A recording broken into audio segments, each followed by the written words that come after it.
Hi, everybody. Just the usual couple of minutes before we wait for everyone to get on who's coming on today.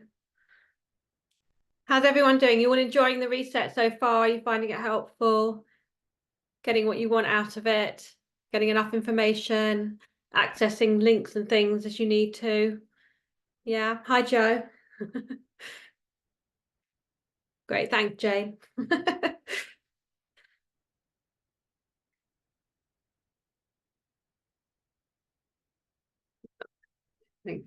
Nearly 12. Right, I think I will start because it is 12 o'clock, so we will start prompt. So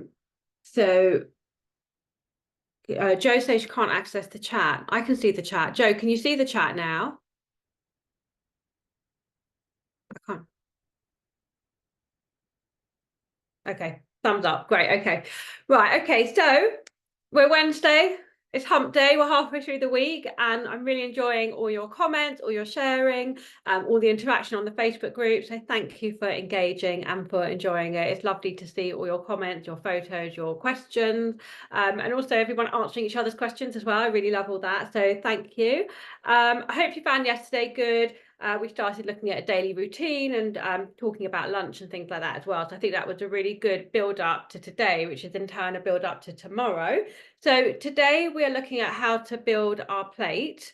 So this is really, in essence, it's just a way of sort of creating your meals so that you've got for lunch and dinner, and also to a lesser extent, but also breakfast. So it's not a case of just chucking everything on the plate. It's understanding how you want to like proportion everything on the plate, and how to actually start building your plate. And I think it's quite important because, okay, as an example, I'll say to a client, what give me an idea of what kind of dinners you have, what's your midweek suppers like. And one common meal would always be spaghetti bolognese. It seems to be one, people like to bulk cook their bolognese, and spaghetti bolognese is a quick one. But the thing with having like a bowl of spaghetti bolognese as an example, is that obviously if you're having most people will do it and they'll have a massive pile of pasta on the plate, and then they might have a few spoonfuls of bolognese on top of it, and that's their dinner.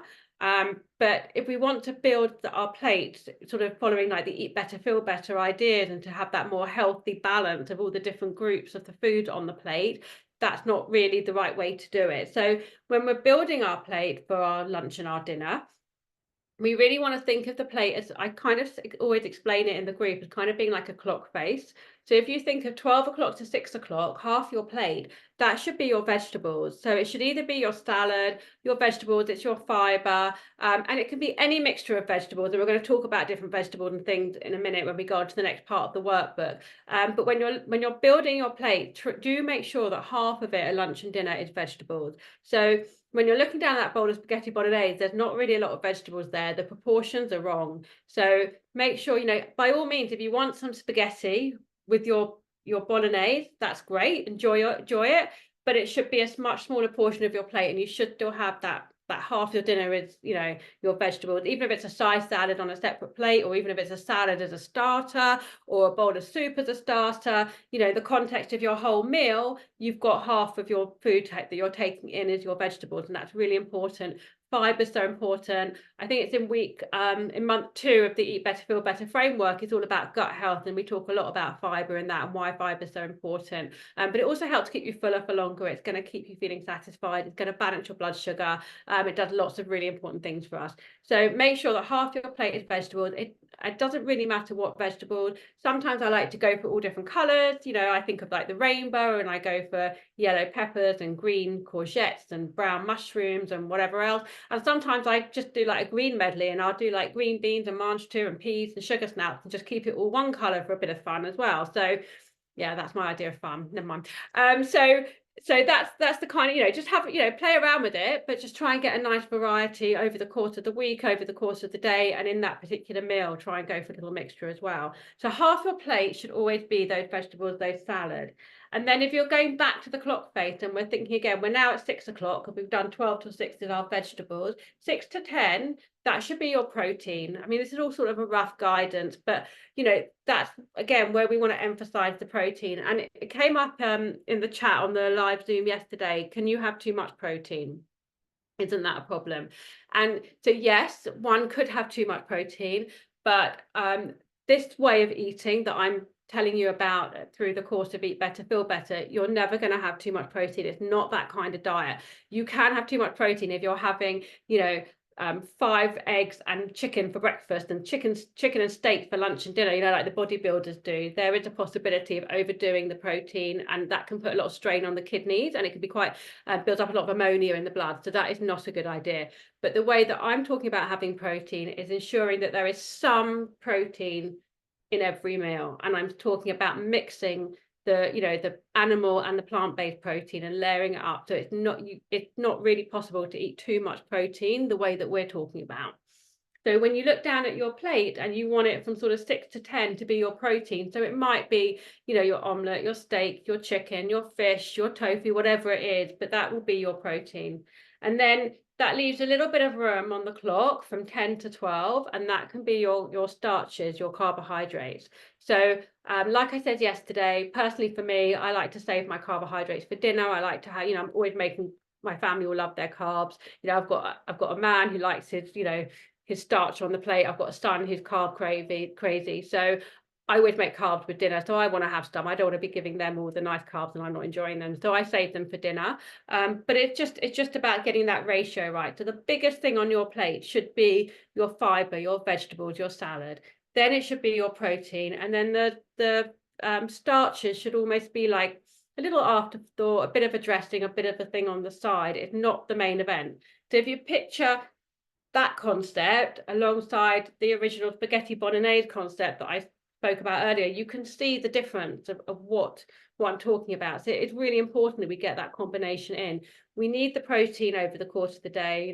We need to be maintaining our muscle mass. Protein's full of nutrients. We need to be getting our fiber, again, for loads and loads of healthful reasons. So this is a really good way to make sure you're getting enough. And then you do want to be bringing the healthy fats in as well. We haven't really talked much about fat this week. It's a whole topic on its own. But obviously you do want to be bringing those healthy fats in. They are really important. They've got lots of health benefits. Don't be afraid of fat. A lot of us grew up on that fat-free generation, fat-free Muller-like yogurts and cereal because they didn't have any fat in it and all that. It's rubbish. You need those healthy fats. They build your hormones. They insulate you. They carry the vitamins that are fat soluble. They, brain health, mental health, cardiovascular health even. We need those fats. So bring them into your diet.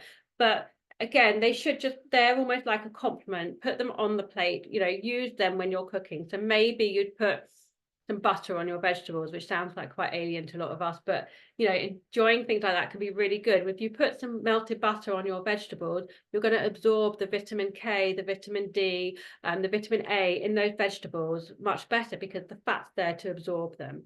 Or put a little bit of cheese on the plate. That's fine. Having a little bit of olive oil, some oily fish, some avocados, some nuts and seeds. You can always top up with some healthy fats on your plate, and do include them. They are important. Don't avoid them. So definitely you want to be bringing some of those in as well. I do kind of say keep healthy fats, like be aware of the amount of healthy fat you're eating. Keto diets focus on pure fat without carbohydrate, and that can be a good way to eat if you're getting plenty of vegetables and fiber. But most of us still like to have a little bit of bread, a little bit of pasta or whatever over the course of the day, or some crackers or a biscuit, whatever it might be. And so because we're not doing keto diet, we're still bringing some of those starchy carbs in. You do have to watch the fats because you still need to get that balance. And fats, even though we don't count calories on Eat Better, Feel Better, fats are higher in calories. So we do need to kind of be a little bit aware of the fat that we're eating without avoiding it and without demonizing it. Does that make sense? Kind of like it's getting that kind of balance right, that context right. So that's kind of how you build your plate. And I did a picture of it. It's in the workbook just to give you like a little visual. So, when you're putting your lunch and your dinner together today, have a look at the plate and think, oh, have I kind of got that balance right? Again, I don't like telling clients to weigh things. I don't like giving specific amounts.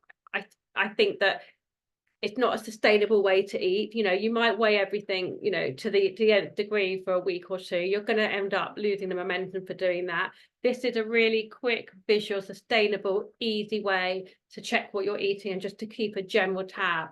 And if you're eating whole foods and not like the processed foods and all that kind of junk food, and if you're eating your 3 healthy meals and your snack a day, this is going to keep you on track. You don't need to be weighing things, counting things, you know, all that, restricting things. You know, you're eating whole food, healthy food. It's absolutely fine. You need it. Okay. Right. So then on the workbook, we've got the bits that we do need to fill in. So the next 2 pages, I don't know if you can see it on the camera, but we've got where we can create our list of our own choices of foods that we want. And this is, I think, a really helpful way to kind of start breaking down those different food groups so that when you're building your plate, you can see all the different food groups that there are and the food choices. And everyone's going to be slightly different because we're going to have vegetarians on here, pescatarians, vegans, you know, maybe you're kosher. And so, you know, shellfish and things like that won't be on there. There's certain foods that you don't like. I can't eat celery. I hate celery. So celery will not be on my vegetable list. So, you know, we're all going to have slightly different things. So it's really nice to be able to fill this in. And then the idea is that this becomes like a bit of a template for your weekly shopping list. So it's going to make it a lot easier. And it's also going to be what we use to build our meal planning, 5-minute meal planning hack tomorrow. So if you complete these 2 pages, you know, quite comprehensively, it's really going to give you that really good sort of grounding for everything else. And I think it was Anita, but someone said on the group yesterday, oh, you know, I'm always rushing around. I never seem to have the right things in to make a healthy meal. If you fill this in and you use this for your shopping list, you will have things in to make a healthy meal. And, you know, by the time you finish, if you put everything on here, you might have like quite a lot of foods on here. You don't need to buy every single food every single week, obviously, but you can kind of pick and choose from it. You know, if you put 20 vegetables and salad foods on the list, you know, 1 week buy the first 5, the next week buy the next 5, you know, just play around with it a little bit. So I think it's quite a good way just to remind us of, you know, how much food we have got available to us. I think we start thinking, oh, I'm going on a diet and I can't eat this, and I can't eat that, and don't eat this. And we start to feel a bit restricted, like, oh my gosh, what am I going to eat?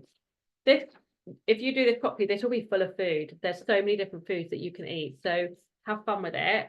I have got a list I can send you of all the different vegetables. I compiled a list ages ago of like every single vegetable and fruit. So if you want ideas, I can send that to you and you can tick off the ones that you like.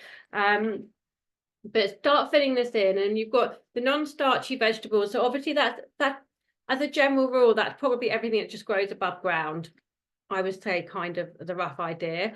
So obviously you've got things like courgettes, aubergine, all the different green beans, and okay, I'll say the list.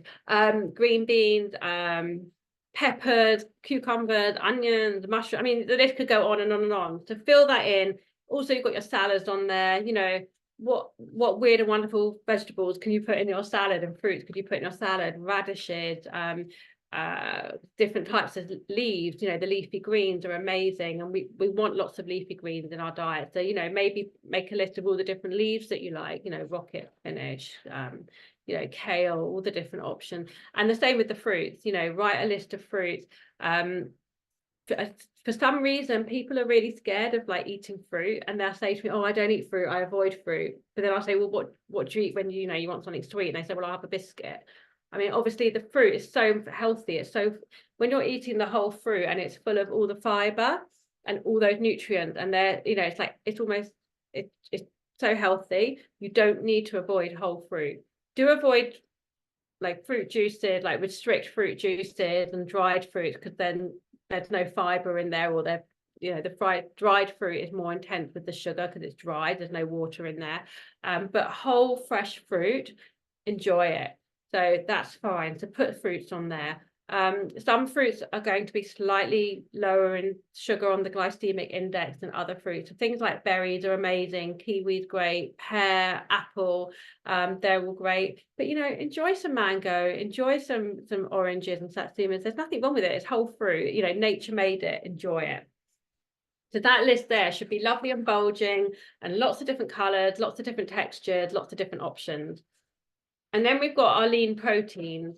So again, you know, this, I mean, the list is really endless. You could be putting shellfish on there, you could be putting chicken on there, duck. You could be putting beef, lamb, you know, if it's lean cuts, you could be having that. But to be honest, I've written lean there, but you know, a little bit of fat on your meat is natural fat. It comes from nature. You can have some fat in your, you know, some saturated fat from the meats on your diet. So don't worry too much about, you know, the word lean, but just put some healthy proteins on there. Think about whole food. So like a sausage roll wouldn't really count as good quality protein, you know, but a steak or a piece of chicken would. So it's thinking of it in that way, trying to think of, again, like the natural whole food form of the protein, and all the fish or the shellfish, everything. And with protein, what's really good about it is that when we eat protein, it fills us up. And part of the reason why it fills us up is because it takes our stomach and our digestive system time to break it down and absorb all the energy and the food from it. And we actually use up calories, we use up energy breaking this protein down and absorbing it and utilizing it.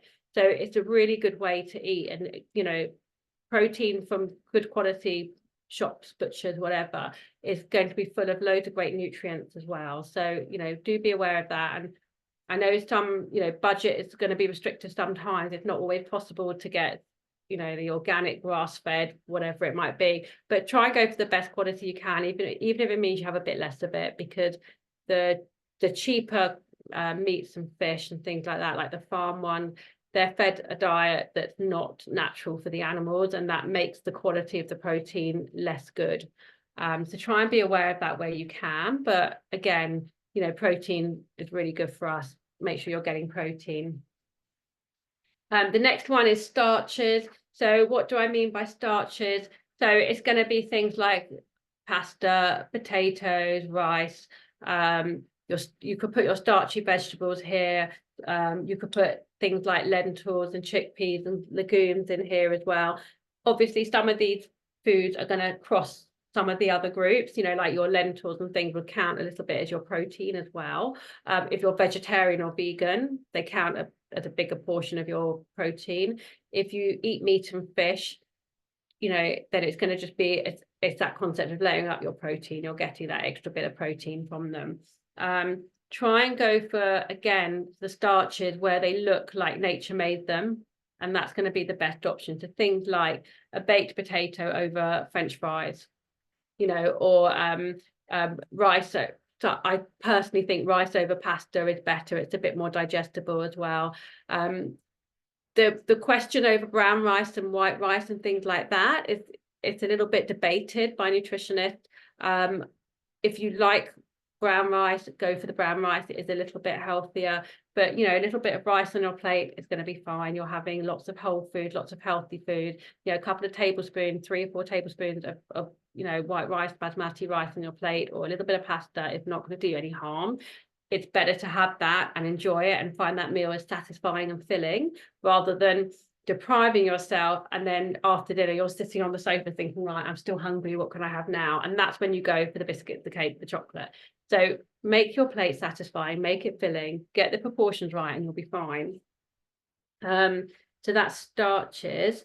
And then healthy fats. So healthy fats are going to be things like your avocado, your nuts, your seeds, your olive oil, avocado oil, oily fish, some cheeses, that's fine as well. Like I said, yogurt, if you're having full fat yogurt, obviously that's giving you some healthy fat. Full fat dairy is fine. Even like I said, the fat on your protein is fine. So, you know, just be aware, like make a list of the healthy fats that you like and where you can add them. You know, I love olive oil on a salad. I'll like pour it on like it's, you know, going out of fashion. I love it. So, you know, enjoy. And again, those healthy fats, they're helping you to absorb the nutrients. So if you're having full fat Greek yogurt with your berries, you're going to absorb the nutrients from those berries better. If you're having olive oil on your salad, you're going to absorb the nutrients from that salad better. So, you know, use the healthy fats, so just be aware of them so that you know how much of it you're having. That makes sense.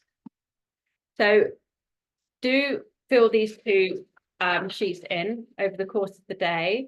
Maybe you've already started and you've got some ideas, things that I've already said, you've probably scribbled down already. And again, feel free to share these on the Facebook group, because I guarantee if we all share our list, and you read everybody else's, you'll find ones you think, oh, I didn't think of that one, and you'll put it on your list, and then your list will get better and bigger, and you'll have more options as well. So keep these and keep adding to them. If you think of something, you can keep these in the kitchen and just keep adding to them, because these are going to give you your like blueprint for your shopping list. And if you're struggling to like meal plan on what should I make for dinner tomorrow night, you can just look on this and cherry pick a few different options. So I think this is really quite a useful part of the workbook, and I would definitely complete it as fully as you can. Any questions on that bit? That makes sense. Yeah, all good. Thumbs up. Great. Okay. So dinner. What's everyone been making for dinner this week? Have you made different choices because we've been doing this reset? Has it made you a little bit more like aware? Have you tried any of the recipes from the recipe book yet? Anyone tried any? I know Jane tried it was the Moroccan chicken one, wasn't it? Oh, the salmon and veg. Great, Kim. That's a good one. That's a good one. And did you find it filling? It was enough? Was that dinner last night? So, if you've eaten well over, if you've eaten, okay, great. If you've had your breakfast, your lunch, your snacky mini meal, and then your dinner, oh, good. Then you should really find that's very satisfying and filling. You've had all the nutrients you need. Your body's got everything it needs. It's got all the energy. It's got all the fuel. So I think, when it comes to making your dinner, just think about how you're going to build that plate and building it using that little clock image in your head. 12 till 6 for veggies, 6 to 10 for protein, and 10 to 12 for your starches. Using this list to build it.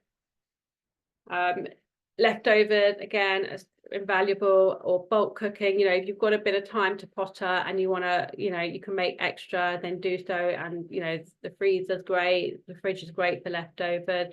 Sometimes when if you're in the membership and you've got access to, you do have access to the recipe library, the meal plans there, there's often some leftover options in there as well, because it's just such a useful way to cook.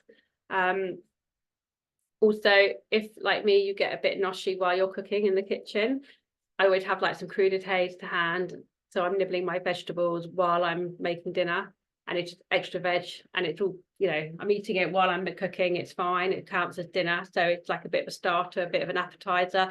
So, if you are a bit hungry at that sort of time when you're making dinner, those are things to pick at. Pick up some vegetables while you're making dinner. That's fine. Yeah. Any questions?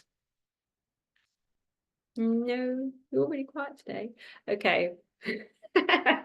Fine. So I think dinner, have a look at the recipes in the recipe book. They do give you lots of ideas. The recipe library had loads of recipes on it as well. And I'm always sharing recipes on Facebook and Instagram. There's a recipe going on next week, which I teased on Instagram last night, which is cod with lentils and tomatoes, which was really tasty and really easy. So I'll be showing that next week for you, so you can watch that and make that.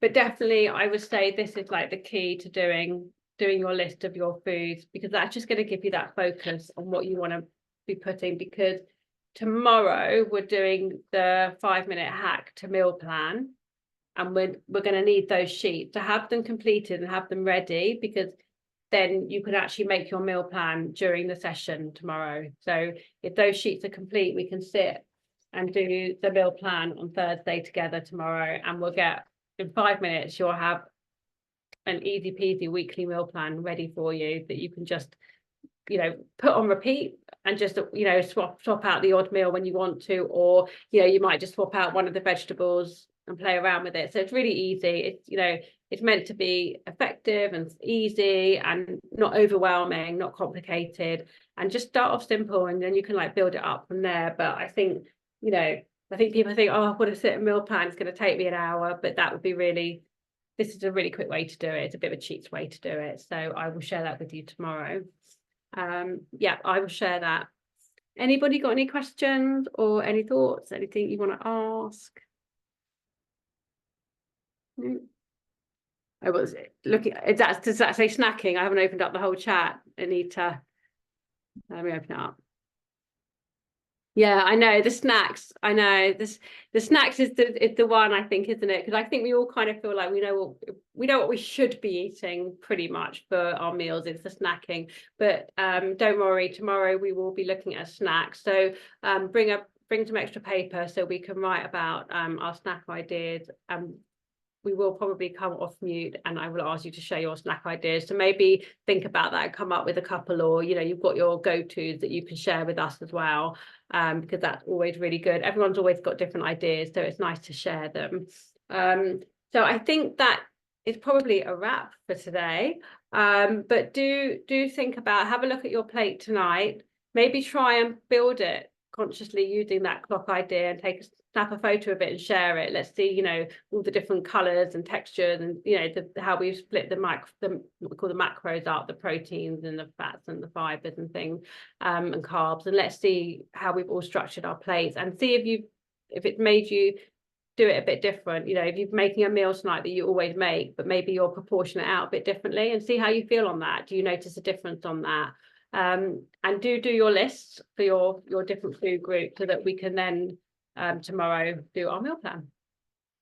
Okay, brilliant. All right, thanks everybody. I will see you tomorrow. Have a lovely afternoon. Take care. Bye.